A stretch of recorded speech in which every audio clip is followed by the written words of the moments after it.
Assalamualaikum warahmatullahi wabarakatuh.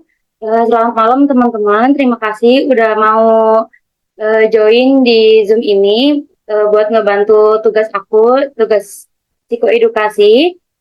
Di sini saya akan membahas mengenai tetap percaya diri di era gempuran pertanyaan kapan nikah. Nah, izinkan saya untuk share screen ya.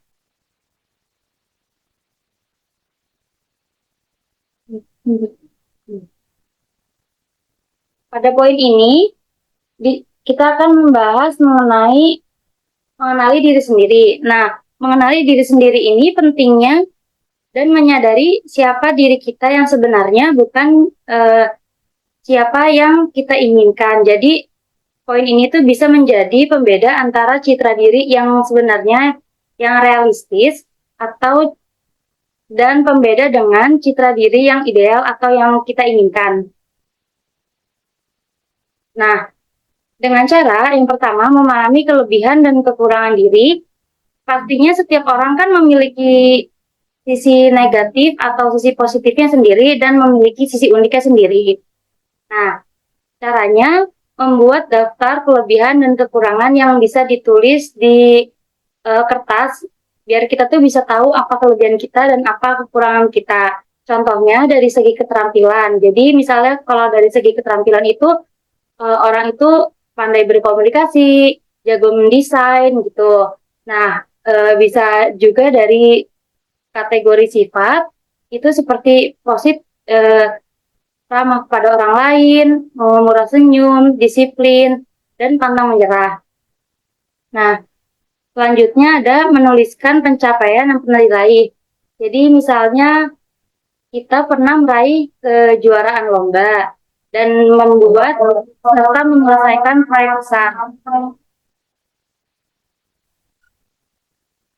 Belum tentu semua orang itu bisa melakukan atau merasakan hal yang serupa kan. Maksudnya membuat dan menyelesaikan proyek besar itu kan hal yang susah bagi semua orang.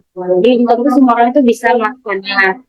Nah, poin yang terakhir itu menjadikan kekurangan dan menjadikan motivasi untuk terus belajar dan berkembang.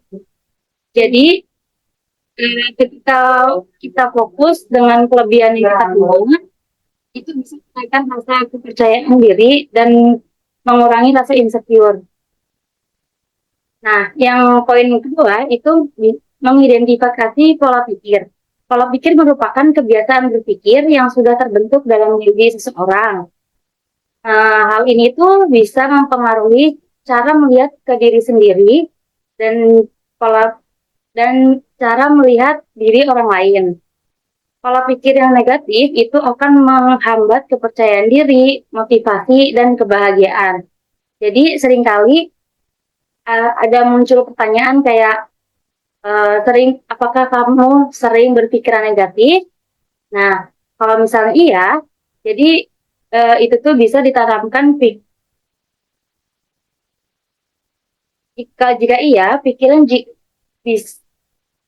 jika iya mulai bisa menanamkan pikiran yang negatif, pikiran yang positif. Jadi kalau misalnya pikiran negatif yang ditanamkan terus-menerus itu bisa menghambat kepercayaan diri. Nah, dari poin yang kedua ini yang mengidentifikasi pola pikir bisa mengganti pola pikir negatif menjadi afirmasi positif yang bisa dilakukan saat bangun tidur atau kita bisa melakukannya di depan kaca.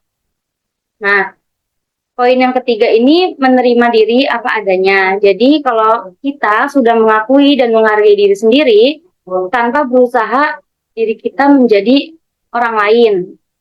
Nah, caranya tuh kayak menghargai kekurangan diri sendiri dan menjadikan pembelajaran untuk terus berkembang dan terus berusaha ke versi yang terbaik. Kemudian jangan membandingkan diri kita dengan orang lain. Uh, jadi fokus untuk mengembangkan diri ke versi yang terbaik. Nah, cara yang keempat itu atau poin yang keempat itu bisa berkumpul dengan relasi yang positif. Karena kalau kumpul dengan relasi yang positif itu bisa memberikan banyak manfaat, untuk kesehatan mental dan emosional. Jadi kan kita tuh bisa meningkatkan rasa percaya diri kan maksudnya tuh. Nah, jadi bisa tuh cari perkumpulan yang berpengaruh positif dan bisa dukung kita tuh jadi meraih tujuan yang diinginkan gitu. Terus menghindari orang-orang yang toksik karena itu bisa membawa pengaruh yang negatif.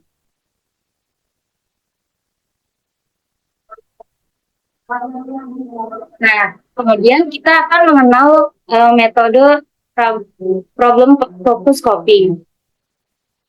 Metode ini merupakan suatu strategi yang digunakan untuk mengatasi permasalahan stres pada diri secara internal maupun secara eksternal. Nah, strategi ini juga bisa digunakan untuk mengurangi kondisi yang menyakitkan gitu, jadi tapi tetap mempertahankan self image yang positif. Nah, metode ini juga kan bisa digunakan untuk menangani permasalahan rasa percaya diri yang rendah gitu. Kalau kita itu mendapat pertanyaan kapan nikah yang mungkin bisa dinilai itu kalau kurang nyaman gitu maksudnya tuh. Nah, itu tuh bisa dengan mengubah pola pikir negatif menjadi afirmasi positif yang tadi saya bilang. Contohnya tuh kayak saya berharga, saya bisa mendapatkan semuanya, saya bahagia, dan saya bisa mewujudkan keluarga yang bahagia nantinya. Nah, cara yang kedua itu dengan cara meningkatkan komunikasi.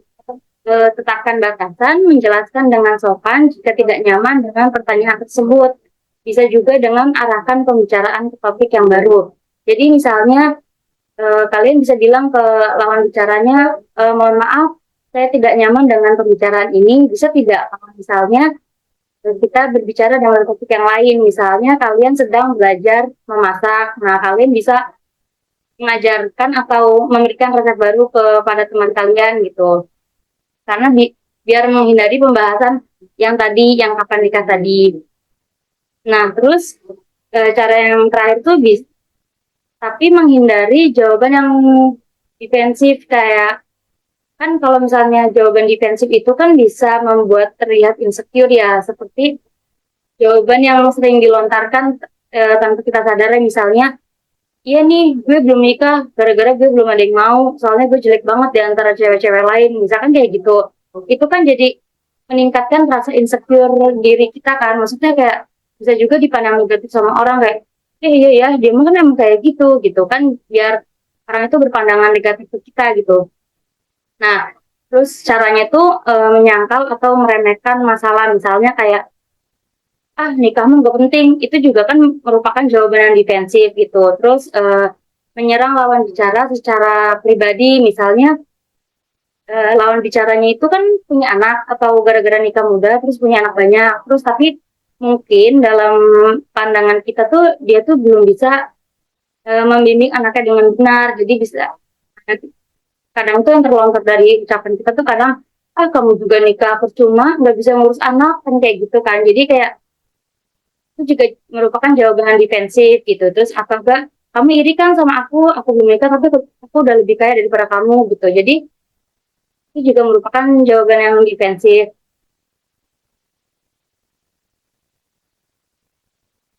Nah, kemudian kita akan membahas mengenai komunikasi asertif. Nah, komunikasi asertif ini bisa digunakan untuk menyampaikan pikiran, perasaan, dan kebutuhan, tapi itu dengan cara yang tegas, jelas, dan jujur, dan pastinya dengan cara yang sopan. Terus kalimat asertif ini dapat digunakan dalam berbagai situasi, misalnya dalam hubungan pertemanan, hubungan pribadi, terus kayak di sekolah maupun di pekerjaan gitu. Nah, kalau pakai kalimat asertif ini tuh, jadi seseorang bisa membangun komunikasi yang lebih sehat dan lebih efektif dengan lawan bicara atau dengan orang lain gitu. Nah, terus ciri-cirinya itu menggunakan kalimat saya untuk menunjukkan pernyataan atau kayak pendapat pribadi. Terus pastinya jelas dan terarah, dan ketika menggunakan komunikasi asertif ini bisa menjaga kontak mata. Jadi kalau misalnya kita jawabnya kayak, nanti aja deh kalau misalnya gue lagi nggak sibuk, tapi sambil kayak gini-gini, itu kan kayak kita tuh memperlihatkan kita tuh lagi nggak serius gitu. Tapi kalau misalnya kita lagi ngomong terus kita lagi natap lawan bicaranya, itu kan terkesan kitanya lebih tegas, lebih percaya diri gitu kan. Dan orang itu kan mungkin kayak segen kalau nanya hal yang serupa gitu. Terus tapi bisa digunakan juga bahasa tubuhnya tetap santai. Misalnya ya udah nggak usah yang tegang-tegang banget kayak gini ya. Misalnya kita mau gerakan tangan, ya gerakan tangan aja. Kayak misalnya kita mau gelengin kepala, ya gelengin aja gitu tanpa yang harus kaku banget gitu. Nah, kemudian mungkin bisa dibilang tips juga untuk latihan asertif ini, kayak keterampilan komunikasi itu bisa terus dilatih, ya bisa dengan orang lain atau orang terdekat, atau juga bisa mandiri seperti di depan kaca misalnya, atau membuat video, terus kemudian videonya itu dilihat kayak, oh iya ya ini kurang kayak gini, kan bisa tuh kayak gituin. Begitu kalau ini dibiasakan komunikasi asertif juga bisa eh, dengan berbagai kondisi gitu. Terus kalau ada pertanyaan yang menurut kita kurang nyaman didengar atau menurut kita kurang serak untuk menjawabnya gitu, bisa mengalihkan pertanyaan dengan sopan. Misalnya dia nanya kapan nikah, misalnya gitu kan. Terus habis itu emang kalian itu di situasi lagi bukber kan, kalau misalnya bukber kan biasanya kita tuh lagi reuni gitu kan. Nah itu bisa tuh bahas kayak, gimana, kan kamu kan dulu sukanya kayak gini kayak gini kayak gini ya, sekarang kayak gimana, misalnya gitu, bahas masa lalu aja, atau ya ibaratnya untuk menghindari pertanyaan yang kurang enak gitu misalnya. Terus bisa juga menjelaskan situasi dengan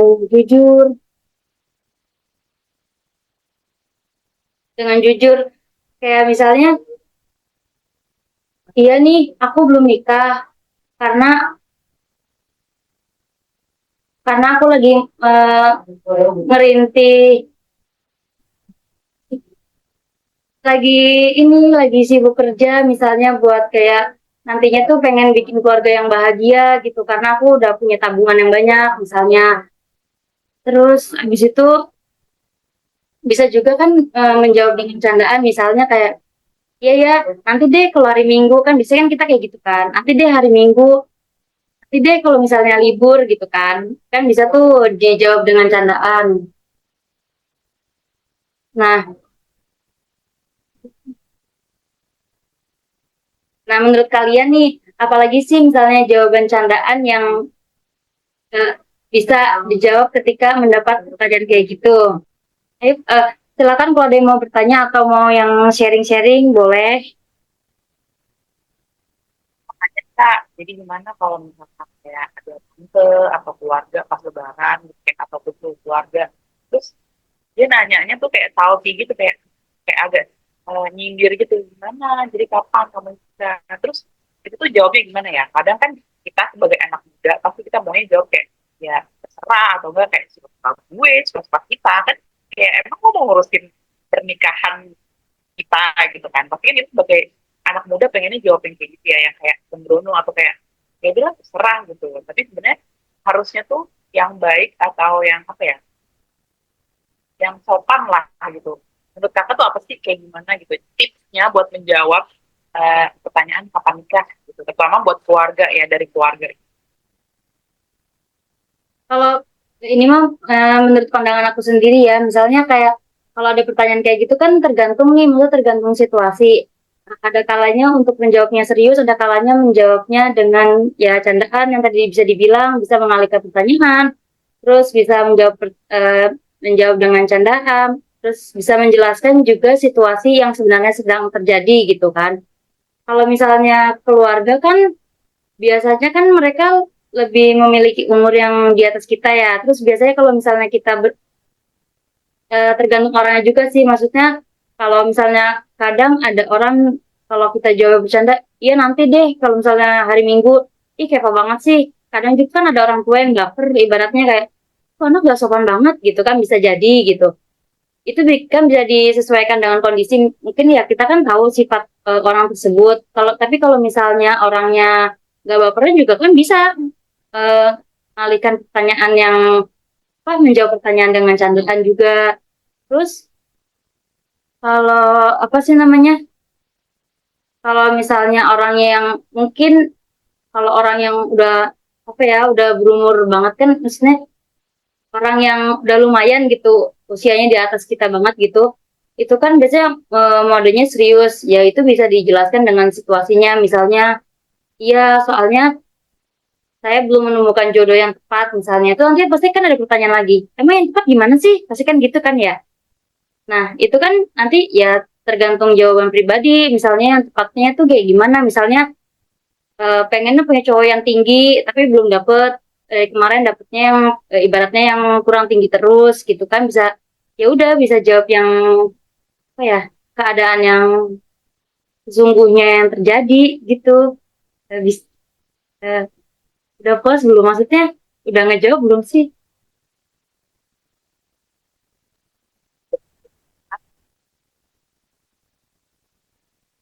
ada lagi gak? Aku mau sharing. Boleh.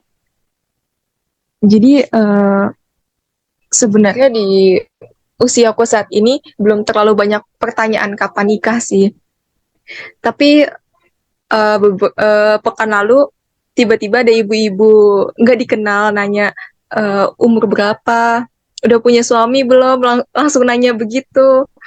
Aku yang belum ada niatan untuk nikah sama sekali kaget di situ dan akhirnya mau nggak mau eh, karena malu dan bingung mau jawab apa, ya udah aku jawab aja, doain ya Bu akhir tahun ini mau nikah, begitu karena saking bingungnya menjawab pertanyaan kapan nikah. Jadi jawabannya dijawab dengan candaan ya. Iya candaan dan sekaligus bingung juga sebenarnya mau jawabnya gimana. Ada saran nggak kalau misalnya ditanya strangers tentang kapan nikah, apakah kita harus jawab jujur atau gimana? Ya yang tadi kayak itu, kayak misalnya bisa dijawab dengan candaan juga yang tadi Rizky bilang, tapi bisa juga apalagi kan nggak kenal kan, ya bisa aja. Aku pribadi juga kayak gitu kok, pernah di suatu mall waktu itu, ibaratnya lagi jalan-jalan kan sama pacar aku gitu, terus ditanya kamu udah nikah belum, ya udah bilang aja udah nikah, padahal ya, saya kan nggak kenal gitu kan, maksudnya buat apa misalnya belum nikah misalnya, terus misalnya posisi kita lagi jalan gitu, nanti kan dia apalagi orangnya cadaran kan, pasti orangnya kayak ih kok, maksudnya pacaran kan dosa, pasti kan digituin, jadi ya mungkin bisa dijawab candaan apalagi kan nggak kenal. Tapi kalau misalnya kenal ya bisa dijawab dengan kayak apa, menjelaskan situasi yang sebenarnya terjadi gitu.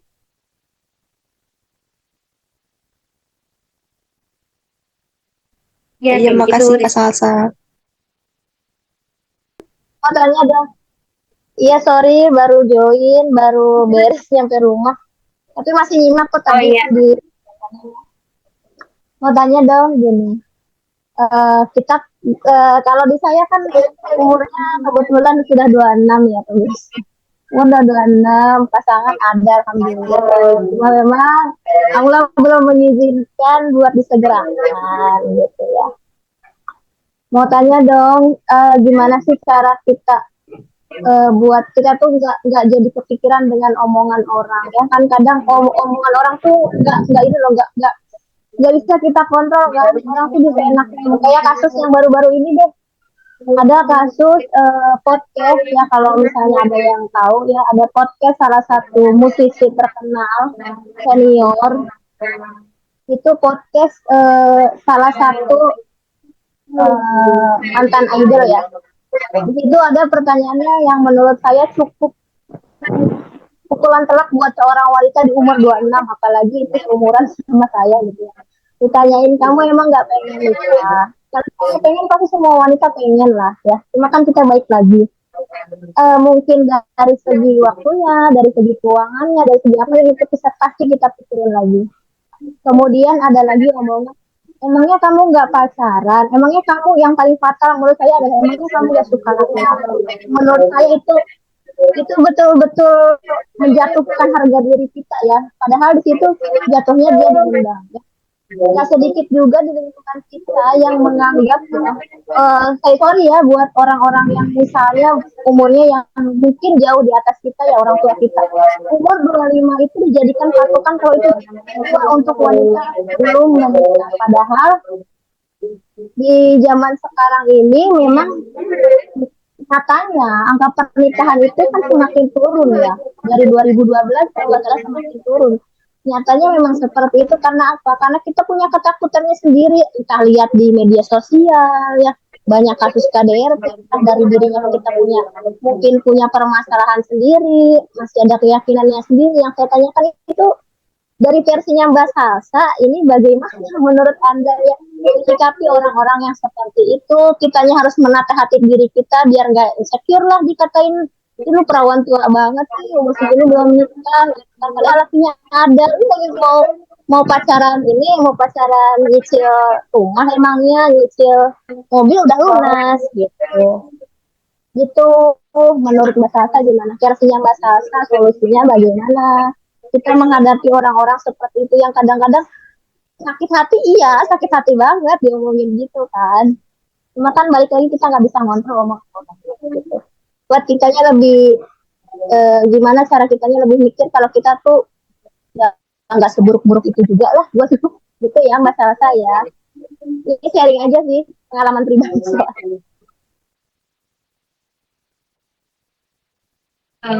Kalau aku ya,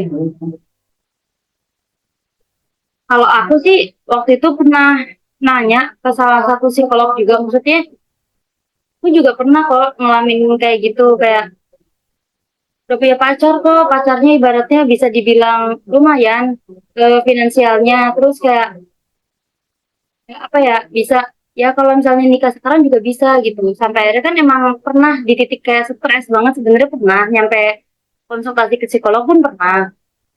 Tapi ya psikolognya bukan psikolog yang apa ya namanya yang kita berbayar, enggak. Waktu saya magang juga, maksudnya psikolog itu pas saya magang gitu.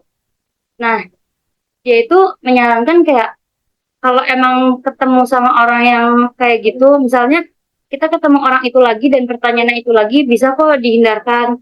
Tapi kalau misalnya tiba-tiba orang itu to the point, kayak misalnya kita nggak kenal atau kita saudara jauh baru ketemu, kayak kalau menikah nikah sih udah tua juga misalnya gitu, yang dilakukan itu bisa kayak ya udah tarik nafas dulu, mestinya kan biar tenang dulu.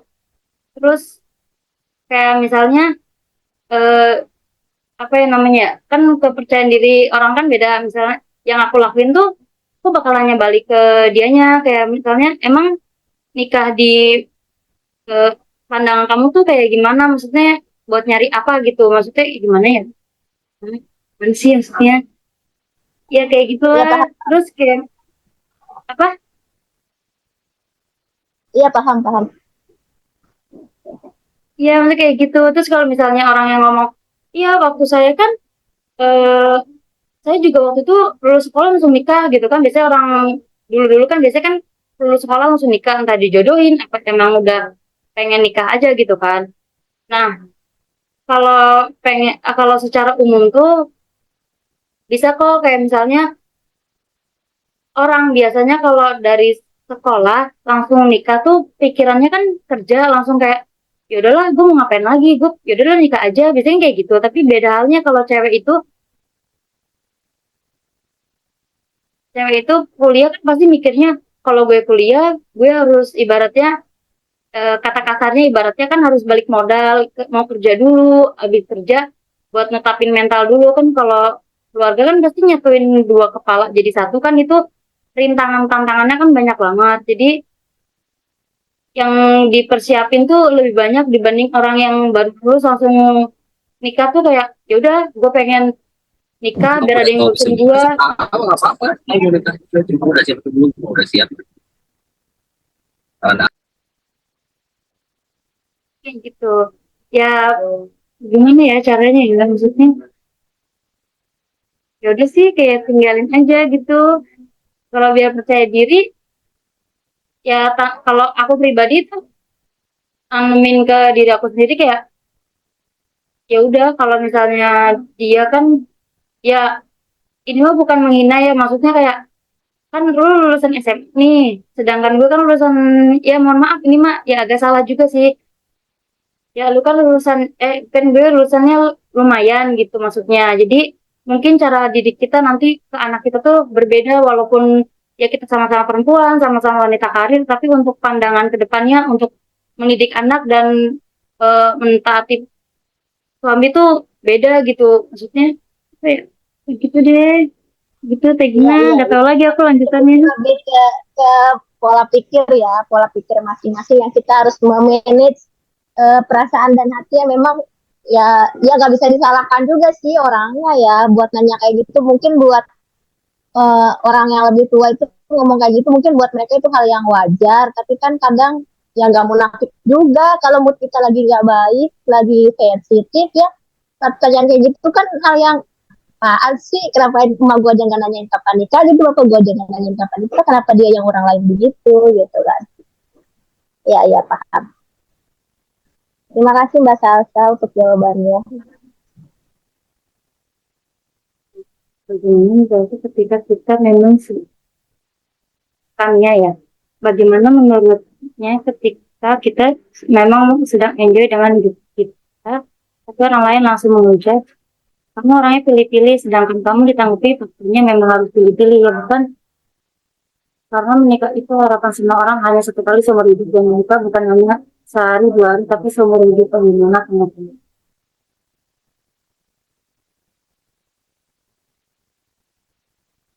Ya kan, kalau nikah harus pilih-pilih. Kan makan aja milih-milih, masa milih pasangan hidup kan nggak, masa nggak milih-milih. Kalau aku kalau aku pribadi sih kalau dapat kayak gini nih pertanyaan yang kamu orang pilih-pilih, tapi kalau aku tuh waktu itu pertanyaan ke aku tuh lebih sakit juga, kayak ih kamu kan pendek, kamu kan ibaratnya jerawatan, tapi kok kamu pilih-pilih, emang ada cowok yang bakal mau sama kamu? Ya aku cuma bisa jawab kayak makanan aja milih-milih, baju aja milih-milih gitu kan, kita milih baju diskon tapi milihnya yang bagus kan, nggak milih yang jelek, ibaratnya gitu. Ya tergantung orangnya sih, kayak misalnya ya kalau kayak gini aku pribadi sih bakal jawabnya ya bercanda gitu. Ya kan maksudnya nikah kan satu kali ya, nggak mau yang dua kali, ya pasti kan harus pilih-pilih. Terus kayak misalnya kamu kan udah dikejar umur gitu, ya pasti kan, ya kata siapa dikejar umur, kan kita kan patokan umurnya kan nggak ada kalau untuk nikah ya. Jadi nggak tahu, bebas aja sih, maksudnya gimana ya tanggapannya ya, jawab aja bercandaan. Kalau aku pribadi jawabnya ya secara bercanda aja, Dan kan dia juga nggak tahu tujuan hidup kita. Apa menurut kesukaan? mungkin kayak apa ya, standar orang untuk nikah mungkin beda-beda juga ya nggak sih, kayak misalkan aku pengennya nikah mungkin kayak tapi kalau udah eh, udah finance-nya udah aman, udah cukup, mental aku udah oke, mungkin sekitar umur 30 gitu. Sedangkan mungkin Sasa standar nikahnya kayaknya ntar gue pengen nikah di umur 26 atau 27. Ya nggak sih, kan bisa aja orang beda-beda, apalagi kadang cewek cowok aja bisa beda. Kalau cowok mungkin lebih santai, misalkan kayak ntar lah 35 gampang nikahnya. Kalau cewek mungkin kayak mungkin ntar 20 kali ya, atau 27 atau 28, itu juga kan pengaruh gitu ya. Maksudnya itu standar orang tuh emang beda-beda gitu. Jadi nggak bisa disamain juga ya.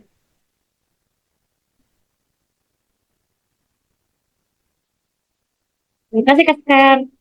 Ada lagi nggak? Kalau nggak ada, mau ditutup.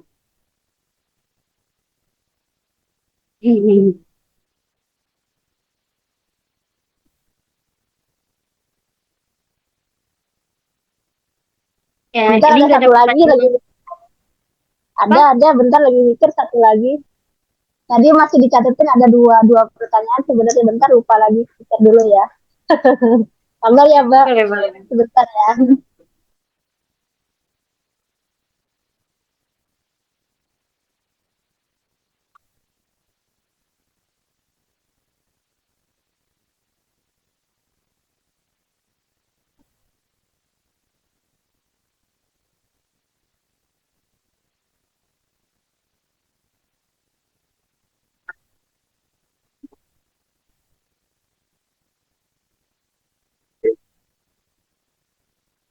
Oke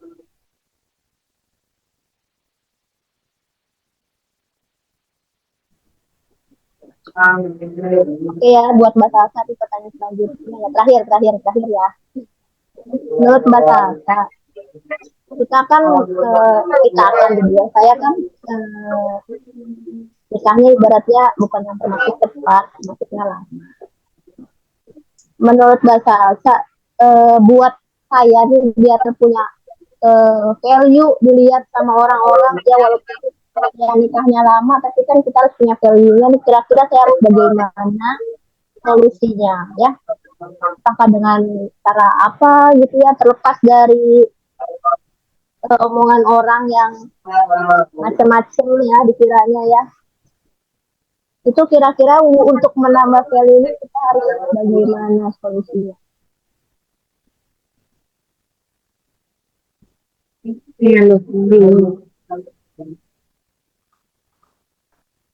Kan pasti kan orang pasti bikin perbandingan kan,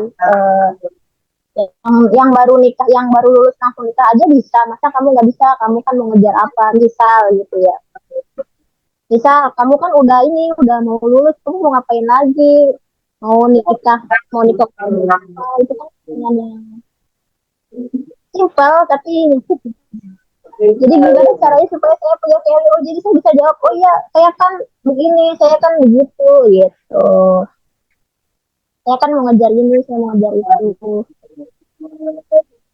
Dan Mbak Salsa boleh bantu saya untuk mendapatkan jawaban-jawaban itu. Tadi pertanyaannya untuk menambah value gitu. Ya kan pasti jadi perbandingan, masa value-nya saya yang ibaratnya nikahnya telat, masa sama kayak yang nikahnya baru gitu kan, ibaratnya lulus nih, ya pasti kan ya udah gitu kan, baru lulus nikah ya udah gitu kan, mungkinkah disiapin mentalnya dengan matang, nah itu bagaimana cara nyiapin kita mentalnya biar matang, kan kadang umur itu nggak bisa dijadikan patokan dewasanya seseorang gitu, gitu biar biar saya punya value ya, jadi dianggap orang tuh saya enggak sama kayak yang baru lulus nikah gitu loh. Oh, ya kan kalau ibaratnya usia kan tadi apa nggak menjamin kedewasaan seseorang. Misalnya kayak aku nih kayak misalnya sedang menghadapi permasalahan atau aku mau presentasi kayak gini. Itu sama Kak Sekar kan umurnya emang tuaan aku jauh kan, maksudnya ya 2 atau 3 aku lupa. Nah, untuk presentasi kayak gini, ya menurut Sekar kan kayak ya udah tinggal presentasi aja. Jadi mungkin pengalamannya dia lebih banyak dibanding orang lain. Terus kayak ya mungkin kan aku takut. Jadi kayak yang kalau misalnya meningkatkan value diri kan bisa kayak mengenali diri sendiri yang tadi dibilang kayak ya cari tahu aja kelebihannya. Terus kalau misalnya udah tahu kelebihannya apa, terus kekurangannya apa, nah kekurangannya ini bisa dititik beratkan, habis itu bisa kayak apa ya, diperbaiki atau dilatih biar lebih baik lagi gitu kan. Terus kayak misalnya tadi apa kayak membedakan orang yang udah nikah lama sama yang belum gitu kan. Padahal gitu. Iya bukan sih? Iya, jadi kan pasti kan jadi perbandingan, kalau misalnya yang nikahnya cepet sama yang nikahnya sama aja, tapi kan maksudnya sifatnya, sikapnya masih baratnya belum dewasa gitu kan, sama aja dong, ngapain kita nikah lama kalau misalnya kita belum dewasa ya.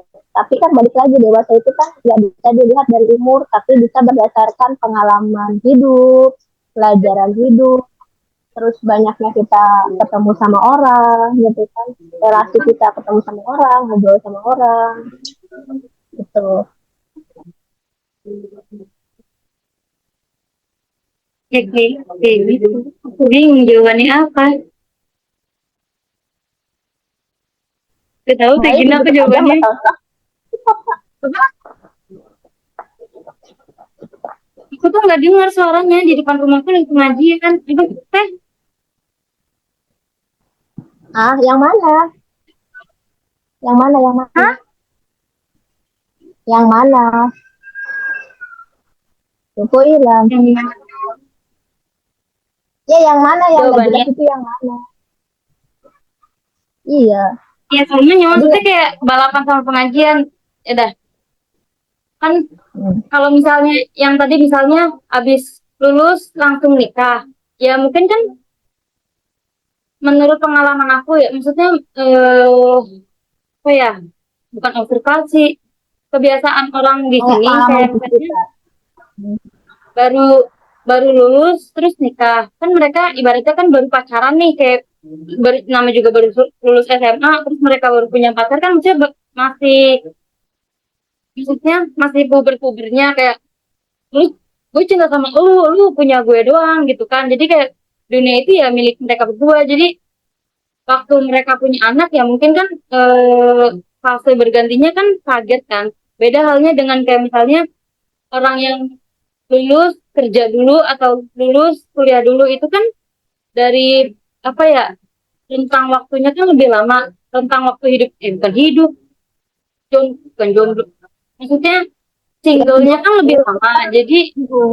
hah, Ya hidup kan maksudnya pengalamannya lebih banyak, nggak langsung ke nikah ya gitu ya. maksudnya pengalamannya kan lebih banyak. Jadi misalnya dia tuh bisa tahu kalau misalnya pasangan kayak gini tuh harus kayak gimana. Terus kalau misalnya nantinya punya anak, anak kita rewel atau gimana, kan kita pernah ngeliat di jalan atau kita, ya intinya pengalamannya lebih banyak. Itulah gue gak tau lagi teh.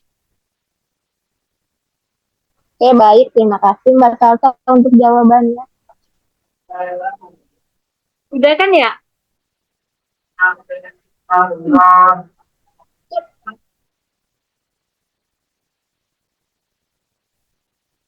Ini karena kan udah lebih dari 30 menit. Pertemuannya saya akhiri ya.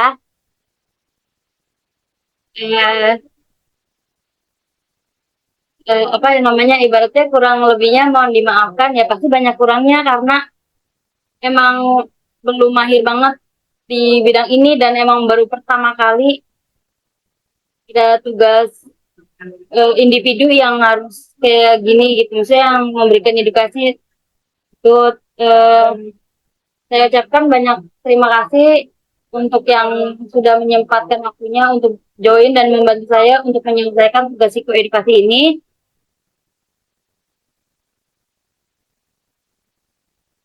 Ya, ya apa sih namanya, baik buruknya, kalau ada baiknya diambil, tapi kalau misalnya banyak buruknya jangan diambil gitu. Maafkan kalau misalnya emang masih jauh dari kata sempurna.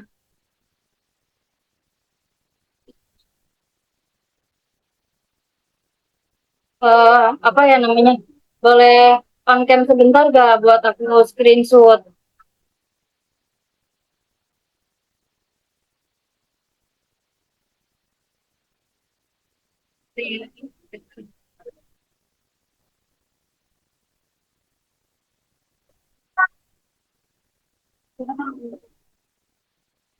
Bentar, ulang lagi. Gue ulang ya. Kak, aba-aba dong, aba-aba 1, 2, 3 gitu kan jadi nggak komu. Iya, iya, iya. Tadi aku bingung nih tombol yang mana. Yuk, 1, 2, 3. Nah, udah. Hmm. Jadi terima kasih semuanya udah bantuin tugas aku.